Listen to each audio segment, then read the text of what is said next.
నమస్తే. చాలా రోజుల తర్వాత వీడియో చేస్తున్నాను కదా! మీకే కాదండి, నాకు కూడా చాలా కొత్తగా అనిపిస్తుంది.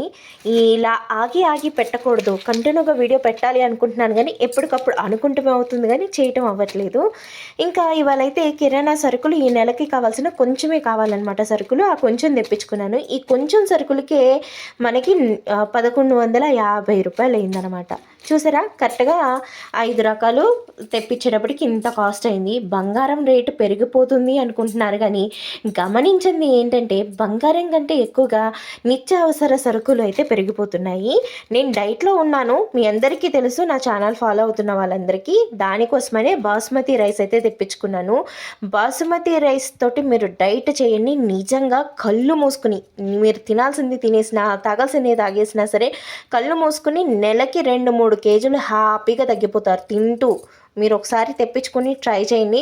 నేనైతే ప్రతిసారి ఒక 5 కేజీలు తెప్పించుకుంటా. 5 కేజీలు తెప్పించుకున్నాను అంటే నాకు ఈజీగా 3 మంత్స్ వచ్చేస్తున్నాయి అనమాట. ఎందుకంటే చిన్న గ్లాస్తో తింటున్నాను కాబట్టి నాకు 3 మంత్స్ వచ్చేస్తున్నాయి ఈ రైస్.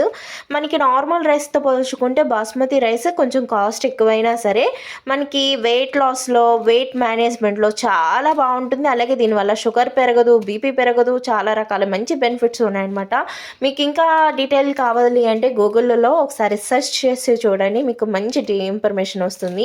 ఇంకా నేనేమి తెప్పించానంటే కేజీ కందిపప్పు, కేజీ పెసరపప్పు, 5 కేజీలు ఏమో పంచదార, అలాగే 1 కేజీ పల్లీలు, ఇవన్నీ సాంబార్ పొడి. నేను చారుకైనా, సాంబార్కైనా, పప్పులోకైనా ఇది ఒక స్పూన్ పడేస్తాను అనమాట. ఎంత మంచి టేస్ట్ వస్తుందో మీరు కూడా ఒకసారి పప్పుల్లో కానీ, చారుల్లో కానీ, సాంబార్లో కానీ ఇలా ఒక స్పూన్ వేసి చూడండి. చాలా బాగుంటాయి అన్నమాట రెసిపీస్. అండ్ ఈ వీడియో నచ్చితే లైక్ చేయండి, షేర్ చేయండి, సబ్స్క్రైబ్ చేయండి. బాయ్ ఫ్రెండ్స్, మరొక మంచి వీడియోతో మళ్ళీ కలుసుకుంటాను. అప్పటిదాకా టేక్ కేర్.